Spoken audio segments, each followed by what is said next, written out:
నమస్తే, welcome to 69 TV. నేను మీ సుమాంజలి. ముందుగా బులెటిన్లోని హెడ్లైన్స్. 15 రోజులు అసెంబ్లీ ఏర్పాటు చేసి అన్ని అంశాలు చర్చించాలి. ప్రభుత్వ విధానాలకు వ్యతిరేకంగా ఆందోళన చేపట్టిన బీఆర్ఎస్.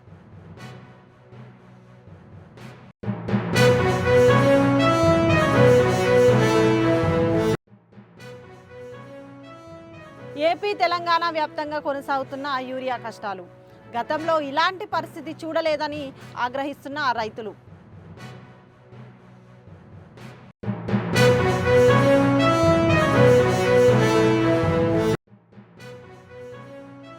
కావలిలో రెడ్ బుక్ రాజ్యాంగాన్ని విచ్చలవిడిగా అమలు చేస్తున్నారు. ఎమ్మెల్యే కావ్య కృష్ణారెడ్డి వ్యాఖ్యలు ఖండించిన వైసీపీ నేతలు.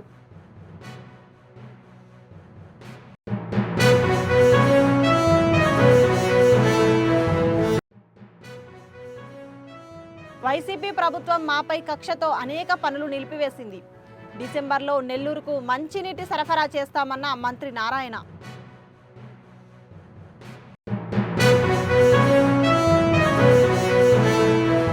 ఇక డీటెయిల్స్లోకి వెళ్తే, రాష్ట్రంలో నెలకొన్న యూరియా సంక్షోభం రైతుల కష్టాలపై చర్చ జరపకుండా తమకు అనుకూలమైన 1-2 అంశాలపైనే మాట్లాడి సభను ముగించడానికి సీఎం రేవంత్ రెడ్డి ప్రయత్నిస్తున్నారని బీఆర్ఎస్ వర్కింగ్ ప్రెసిడెంట్ కేటీఆర్ ఆరోపించారు.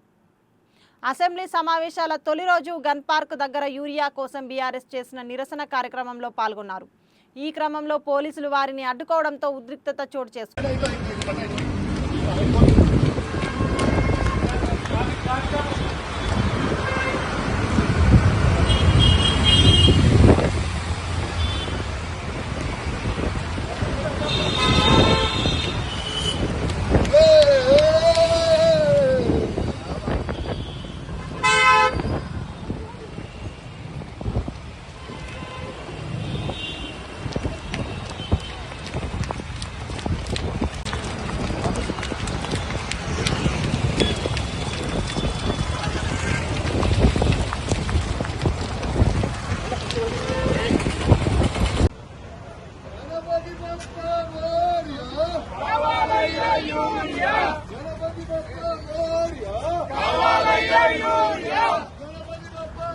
నల్గొండ జిల్లా శాలిగౌరారం మండలం కేంద్రంలో యూరియా కోసం రైతులు రోడ్డెక్కి ధర్నా చేశారు.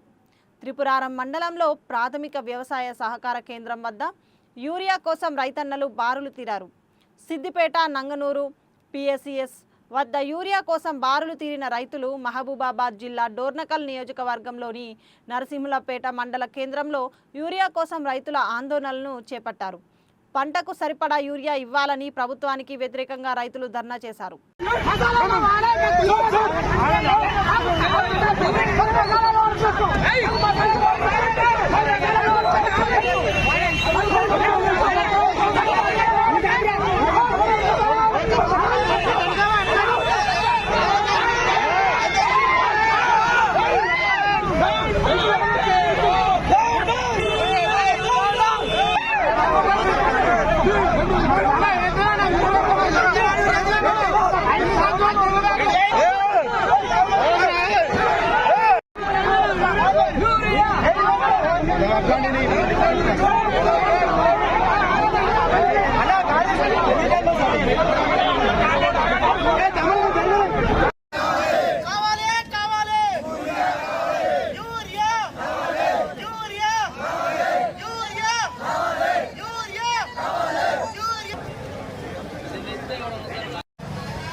ఇంతవరకు అందలే అది ఎక్కడ పోతున్నాయి, అసలు వస్తున్నాయా వస్తలేవా?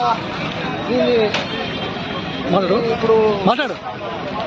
20 రోజులు 4 రోజులు అయింది సార్ నాటు పెట్టి గవర్నమెంట్ బస్సు పొలాలన్నీ ఎరగైపోతున్నాయి, పత్తిలన్నీ చనిపోతున్నాయి. వచ్చి కాపలకాడికి వచ్చి అడిగితే మీరు హైదరాబాద్లో కొట్టలేదు, ఉన్నాయి ఉన్నాయి లేదని చెప్తాను. యూరియా లేక ఇబ్బందులు పడుతున్నాం.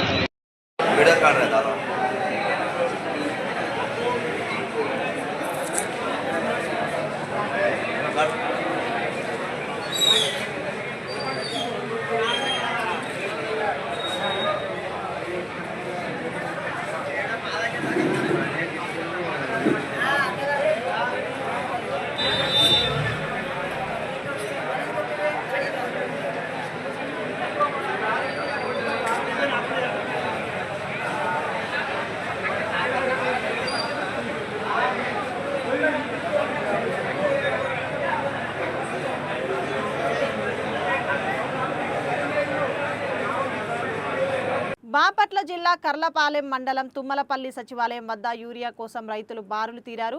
యూరియా రావడంతో పెద్ద సంఖ్యలో రైతులు తరలివచ్చారు. పరిస్థితి అదుపు తప్పేలా ఉండడంతో కర్లపాలెం పోలీసులు బందోబస్తు ఏర్పాటు చేశారు. పోలీసుల భద్రత నడుమ యూరియా సరఫరా కొనసాగడంపై రైతులు ఆశ్చర్యం వ్యక్తం చేస్తున్నారు. గతంలో ఎన్నడూ లేని విధంగా యూరియా కోసం రైతులు లైన్లలో నిలబడి ఎదురు చూడడం వింతగా ఉందని అన్నదాతలు ఆవేదన వ్యక్తం చేస్తున్నారు.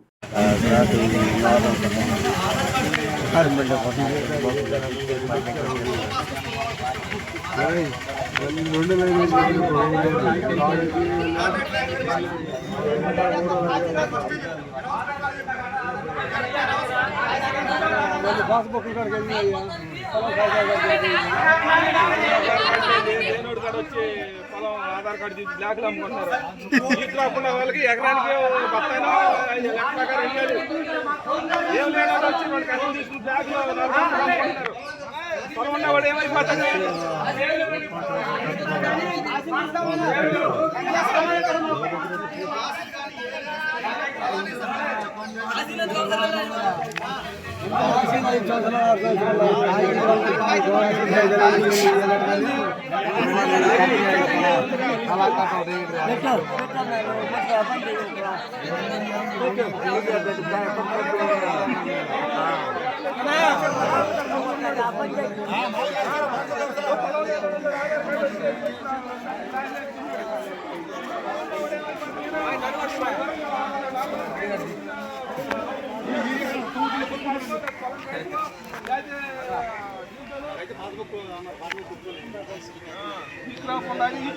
తీసుకోవాలి.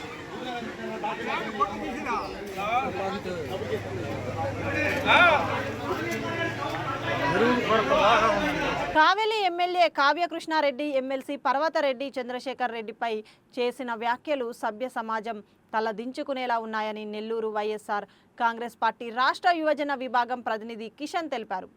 కావలిలో రెడ్ బుక్ రాజ్యాంగాన్ని విచ్చలవిడిగా అమలు చేసుకుంటూ ఎమ్మెల్యే కావ్యకృష్ణారెడ్డి అక్రమాలకు ఆకృత్యాలకు తెగబడుతున్నారని ఆరోపించారు. అక్రమ కేసుల వల్ల మీకు కావలి ప్రాంతంలో మైనస్ అవుతా ఉంది. మా నాయకులు కూడా గలం విప్పితే మీకు ఇంకా ఎక్కడ ఆ ప్రాంతంలో మీ ఉనికి తగ్గిపోతుందో అని మీరు ఫ్రస్ట్రేషన్ కి గురయ్యి వ్యక్తిగత విమర్శలకి వ్యాఖ్యానించడం జరిగింది. ఆ వ్యక్తిగత విమర్శలు తెలుగుదేశం పార్టీ కావచ్చు, జనసేన కావచ్చు, వైఎస్ఆర్ కాంగ్రెస్ పార్టీ నాయకులు కావచ్చు తల దించుకునే విధంగా మీరు మాట్లాడడం జరిగింది. ప్రతి ఒక్కరు మిమ్మల్ని తిట్టుకునే విధంగా మీరు మాట్లాడడం జరిగింది. ఈ రోజు చెప్తున్నాం, మీరు అంటున్నారు నిన్న లోకేష్ గారు, మా యువ నాయకుడు లోకేష్ గారు ఉన్నారు మాకు ఇలా చెప్తున్నారు. నేను చెప్తున్నానన్నా, మా నాయకుల మొగతనం గురించి మళ్ళా మాట్లాడదాం. ఫస్ట్ మీ మొగతనం గురించి వస్తాను. 2019 నుంచి 24 వరకు ఎక్కడ పోయిందన్నా మీ మొగతనం? తెలుగుదేశం పార్టీ 23 సీట్లకు పడిపోయింది. 23 సీట్లకు పడిపోయినప్పుడు అక్కడ కావలి ప్రాంతంలో తెలుగుదేశం పార్టీ నాయకుల ఆర్థిక కష్టాలు కావచ్చు, వారి ఇంట్లో శుభకార్యాలకు కావచ్చు, వారికి ఇంకేదైనా ఇబ్బందులు వచ్చినా కావచ్చు, మీరు ఎక్కడికి పోయారు? మీ మొగతనం ఎక్కడికి పోయింది ఆ రోజు అని చెప్పి ఈ రోజు అడగడం జరుగుతా ఉంది. ఆ రోజు ఎవరయ్యా వాళ్ళకి నిలబడింది? నెల్లూరు సిటీ నుంచి ఆ మొగతనం కోటంరెడ్డి శ్రీనివాసులు రెడ్డి గారు పోయి వారి చెంత నిలబడ్డారు. ఆ తెలుగుదేశం పార్టీ నాయకుల వెంట నిలబడ్డారు. మిగతా 4 సంవత్సరాలు ఇన్ఛార్జ్ సుబ్బానాయుడు గారు ఇన్ఛార్జ్ బాధ్యతలు తీసుకుని నిలబడటం జరిగింది. ఆ రోజు ఆడిపోయారు మీరు. కావ్యకృష్ణారెడ్డి గారు అంటే జిల్లాలో ఎవరికి తెలియదు, ఆఖరి కావల్లో కూడా తెలియదు నాకు తెలిసి. మీరు ఈ రోజు అక్రమంగా సంపాదించి ఆ డబ్బులు వేలం పాట పెట్టుకొని మీరు అన్నారే లోకేష్, మా యువ నాయకుడు లోకేష్ అన్నారు కదా, ఆ నాయకుడి దగ్గర మీరు వేలం పాటకు పోయి సుబ్బానాయుడు గారు జెండా పట్టుకున్నారు కాబట్టి ఎక్కువ డబ్బులు పెట్టలేరు. ఎందుకంటే ఆ 4 సంవత్సరాలు అక్కడ తెలుగుదేశం పార్టీ నాయకులు కార్యకర్తలు కష్టాలు చూస్తున్నారు కాబట్టి వాళ్ళు డబ్బులు పెట్టలేరు. ఆయన 20 కోట్లు అంటే మీరు 50 కోట్లు, మీరు అన్న లోకేష్ దగ్గర 50 కోట్లకి వేలం పాటకు పోయి మీరు సీటు కొనుక్కున్న విషయం వాస్తవం కాదా? ఈవీఎంల ద్వారా ఎమ్మెల్యే అయిన మాట వాస్తవం కాదా? ఈ రోజు మీరు అలా గెలిచినా కానీ కావలి ప్రాంత ప్రజల కష్టాలు మరియు తెలుగుదేశం పార్టీ మీకు ఎలాగైతే మీరు గెలిచారో. నెల్లూరు సిటీలో ఆదోని ఫౌండేషన్ సౌజన్యంతో జగదీష్ నగర్లో ఎన్టీఆర్ సుజల త్రాగునీటి పథకాన్ని మంత్రి నారాయణ ప్రారంభించారు. నెల్లూరు నగర ప్రజలకు ₹2కు 20 లీటర్ల నుంచి నీటిని అందించడమే లక్ష్యమన్నారు. 165 కోట్ల వ్యయంతో త్రాగునీటి వసతిని పునరుద్ధరిస్తున్నామని అన్నారు. డిసెంబర్ నెలాఖరు నాటికి 100% సంఘం నుంచి నగరంలోని 54 డివిజన్లకు మంచినీటిని అందిస్తామని మంత్రి తెలిపారు.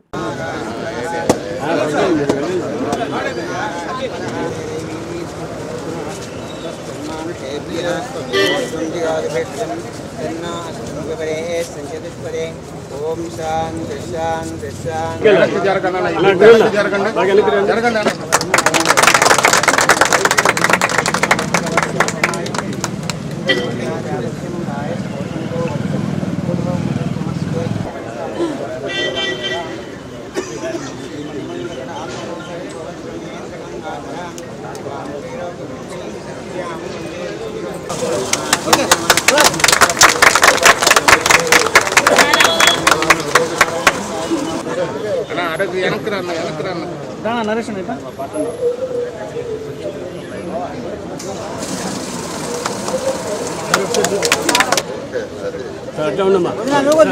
సార్ కొంచెం ముందుకు రండి సార్.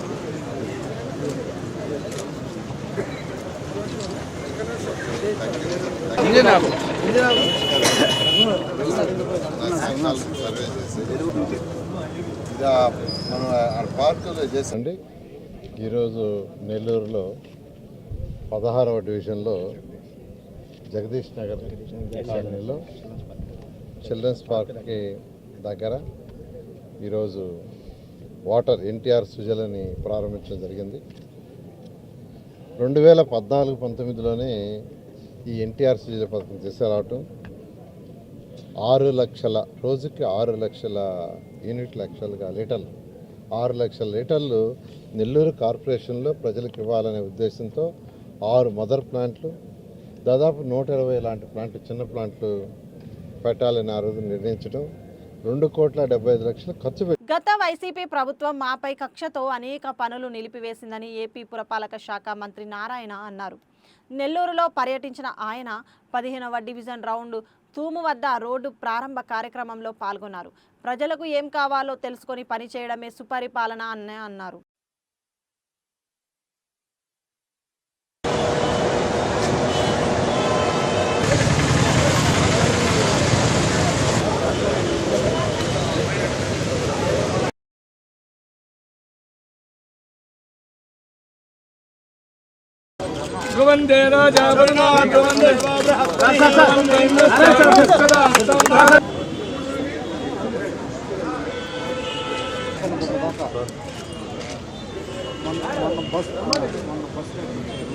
డివిజన్లో 46వ డివిజన్లో కంటైనర్ సబ్స్టేషన్ శంకుస్థాపన జరిగింది. జనరల్గా ఈ సబ్స్టేషన్స్ ఎందుకు కడతారంటే ఎలక్ట్రిసిటీలో ఫ్లక్చువేషన్స్ ఉన్నప్పుడు హెచ్చు తగ్గులుండి మన యొక్క బల్బులు కాలిపోవటం, ఫ్రిడ్జ్లు కాలిపోవటం, ఏసీలు కాలిపోవటం అటువంటి సమస్యలు లేకుండా ఉండటం కోసంగా హెచ్చు తగ్గులను తగ్గించడం కోసంగా సబ్స్టేషన్లు కడతారు. ఈ 46వ డివిజన్లో ఈరోజు ఒక శంకుస్థాపన చేసాం. దీనికి 4.2 కోట్లు అవుతుంది. ఇది స్పెషాలిటీ ఏంటంటే కంటైనర్ సబ్స్టేషన్ అంటే పాత సబ్స్టేషన్ లాగా పెద్ద కాలమ్స్ వేసి పెద్దవి చేసేది కాదు. చిన్న ఏరియాలో అంటే ఒక సబ్స్టేషన్ కట్టాలంటే 10 ఎకరాలు కావాలి. కానీ ఇప్పుడు కట్టే సబ్స్టేషన్కి 4 నుంచి 5 ఎకరాలు. ఇదంతా ఇండోర్. ఎందుకంటే టెక్నాలజీ మారిపోయింది, లేటెస్ట్ టెక్నాలజీ వచ్చింది. మన ముఖ్యమంత్రి గారు అయితే టెక్నాలజీని ఉపయోగించి ఏదైనా చేయమంటున్నారు. ఆ నేపథ్యంలోనే ఈరోజు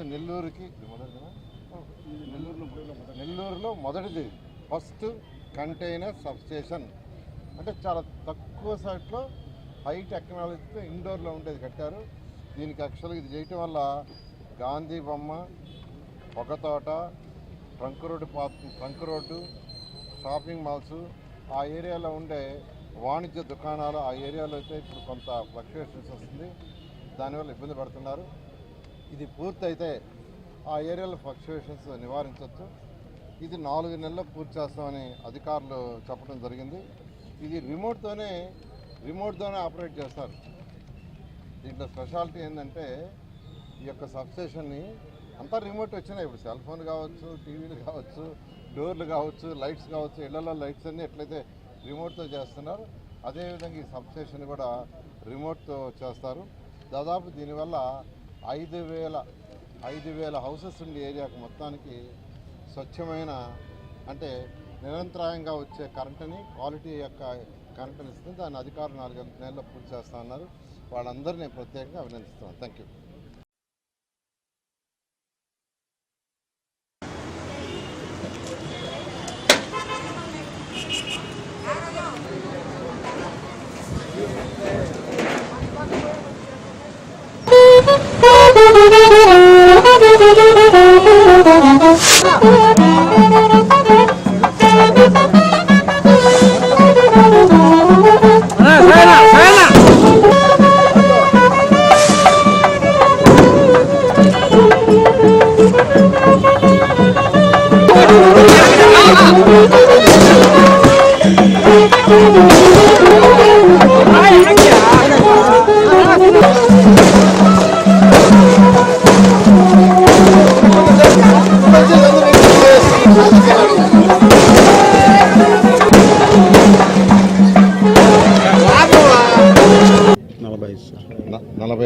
నలభై ఐదు నుంచి 15, 16 డివిజన్లు పోయేదానికి ఒక రౌండ్ తూమ్ అనే ఒక బ్రిడ్జ్ ఉండేది. దాని పేరే రౌండ్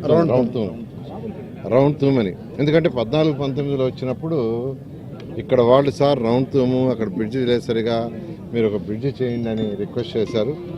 14, 19లోనే దీన్ని యాక్చువల్గా ఆ రోజు శాంక్షన్ చేయడం జరిగింది. కొంత వర్క్ కూడా పూర్తి చేసాము. అయితే బ్యాలెన్స్ వర్క్ ఉంటే అంటే ఆ కాలమ్స్లో ఒక్క కాలం మిగిలిపోయింది. అప్పటికి గవర్నమెంట్ మారింది. ఆ ఒక్క కాలం పూర్తి చేసి స్లాబ్ వేసి ఉంటే ఎప్పుడో 5 సంవత్సరాల క్రితం అయిపోయినది బ్రిడ్జి. కానీ గత ప్రభుత్వం మా మీద కోపంతో ప్రజల మీద కోపం చూపించారు. అది పరిపాలన కాదు. పరిపాలన అంటే ఏంటంటే ప్రజలకి సేవ చేయటం, ప్రజల అవసరాలు ఏదో కనుక్కొని చేయటం. అంతేగాని తెలుగుదేశం వాళ్ళు చేశారు కాబట్టి 14, 19లో మేము చేయకూడదు, వాళ్ళు అన్నా క్యాంటీన్ స్టార్ట్ చేశారు కాబట్టి మేము క్లోజ్ చేయాలా. అదేవిధంగా ప్రతి ఒక్కరికి 2 రూపాయలకి చక్కగా 20 లీటర్ల వాటర్కి నెల్లూరులో 6 లక్షల లీటర్ వాటర్ పెట్టాను శ్రవంతి ప్రాజెక్ట్. దాన్ని మూసేశారు. మూసేశారు, స్టార్ట్ చేసి ఆపేశారు. ఇలా అనేక కార్యక్రమాలు గత ప్రభుత్వం చేసింది. ఏదేమైనప్పటికీ ప్రజలకి ఏదైతే ఎలక్షన్స్ మాట ఇచ్చామో దాని ఎలక్షన్స్ ముందు తూచా తప్పకుండా ఈరోజు సూపర్ 6 కానీ లేదా ఇన్ఫ్రాస్ట్రక్చర్ కానీ చేస్తున్నాం.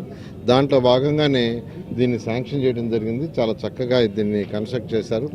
దీనివల్ల ఏంటంటే 45 నుంచి 15, 16 పోవటానికి కానీ 15, 16 నుంచి 45 పోవటానికి ప్రజలకు చాలా అనుకువగా ఉంటుంది. అదేవిధంగా ఇంకా కొన్ని బ్రిడ్జిలు కూడా రావాలి. ఇలాంటి వాటిని కూడా అధికారులు వర్కౌట్ చేస్తున్నారు. అదేవిధంగా రైల్వే ట్రాక్ మీద కూడా బ్రిడ్జెస్ చేయమని 2014, 19లోనే శ్రీనివాసరెడ్డి గారు రిక్వెస్ట్ చేయడం జరిగింది. అయితే అప్పుడు అది వర్కౌట్ కాలేదు.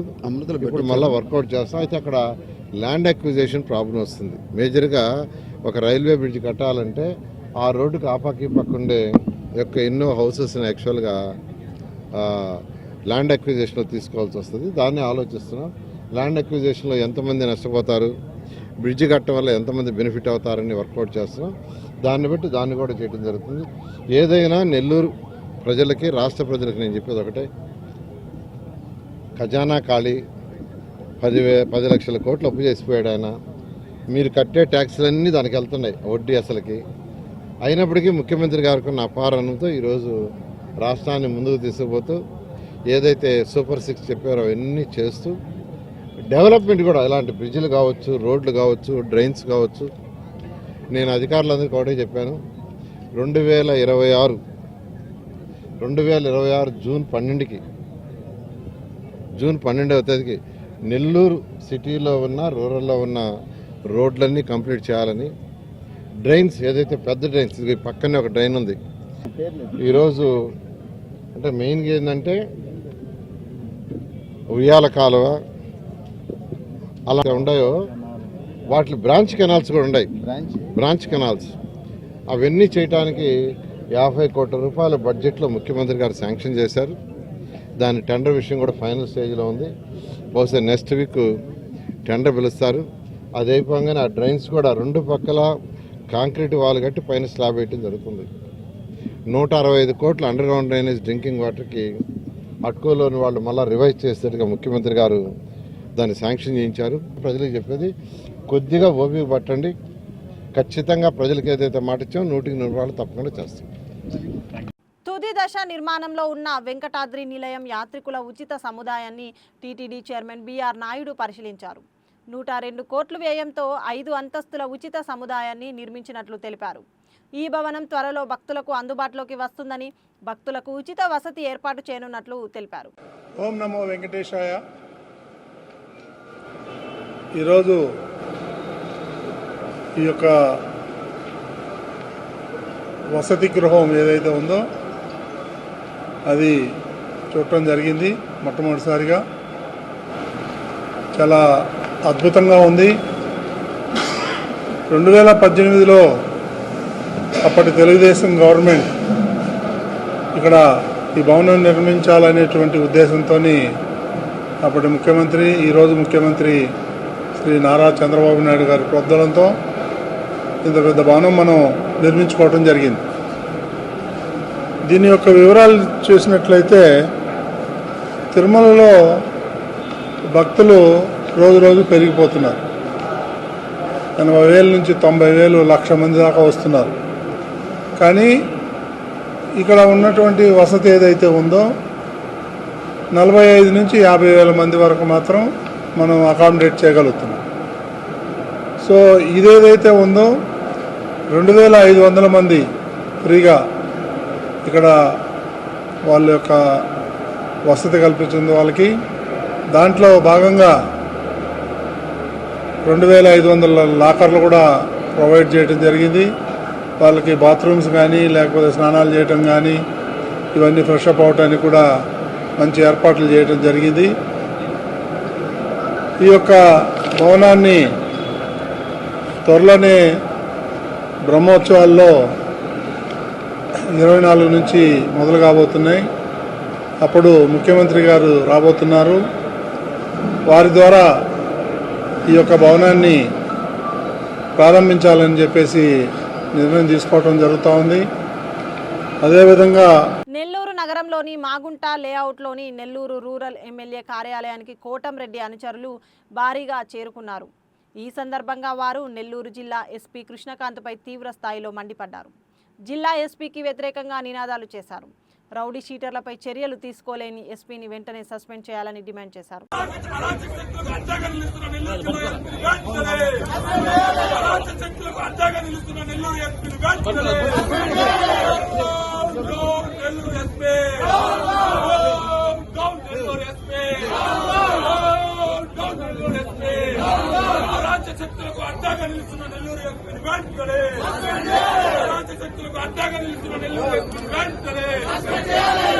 అల్లు కుటుంబంలో విషాదం చోటు చేసుకుంది. అల్లు అరవింద్ తల్లి అల్లు కనకరత్నమ్మ కన్నుమూశారు.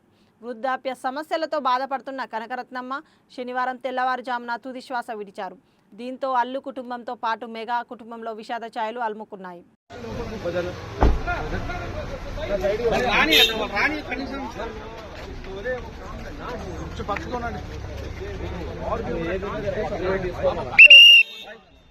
బులెటిన్ ముగించే ముందు హెడ్లైన్స్ మరోసారి.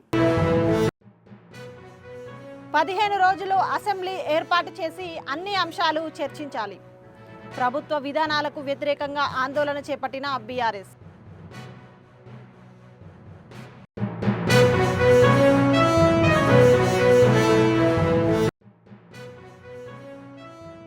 ఏపీ తెలంగాణ వ్యాప్తంగా కొనసాగుతున్న యూరియా కష్టాలు. గతంలో ఇలాంటి పరిస్థితి చూడలేదని ఆగ్రహిస్తున్న రైతులు.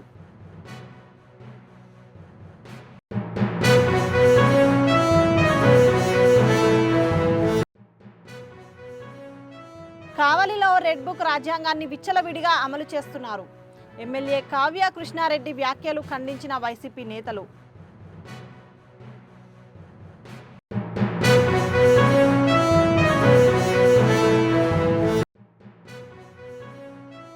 వైసీపీ ప్రభుత్వం మాపై కక్షతో అనేక పనులు నిలిపివేసింది.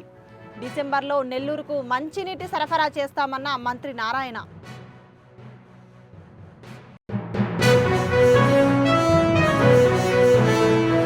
టీవీ బులెటిన్ విశేషాలు. మరిన్ని అప్డేట్స్ కోసం చూస్తూనే ఉండండి 69 టీవీ తెలుగు న్యూస్.